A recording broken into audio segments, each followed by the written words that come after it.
গত কয়েক সপ্তাহে অবরুদ্ধ গাজা উপত্যকায় খাবারের খোঁজে বের হওয়া ৭৪৩ জন ফিলিস্তিনিকে হত্যা করেছে দখলদার ইসরায়েলি বাহিনী। এটি যুক্তরাষ্ট্র এবং ইসরায়েলি সমর্থিত বিতর্কিত সাহায্য প্রকল্প নিয়ে নতুন করে নিন্দার জন্ম দিয়েছে। আল জাজিরার প্রতিবেদন অনুসারে শনিবার স্বাস্থ্য মন্ত্রণালয় জানিয়েছে, তথাকথিত গাজা হিউম্যানিটেরিয়ান ফাউন্ডেশনের ত্রাণ কেন্দ্রগুলো সহায়তা চাইতে গিয়ে আরও অন্তত ৪,৮৯১ জনেরও বেশি আহত হয়েছেন।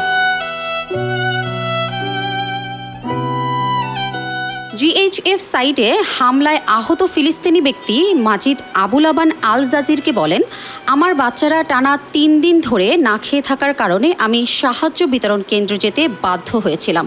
আমি আমার জীবনের ঝুঁকি নিয়ে নেতজারিমে যাওয়ার সিদ্ধান্ত নিয়েছিলাম। আমি মধ্যরাতে রাস্তা ধরেছিলাম কিছু খাবার পাওয়ার আশায়। জনতা ছুটে আসতেই ইসরায়েলি বাহিনী আমাদের দিকে কামানের গোলা ছুড়ল।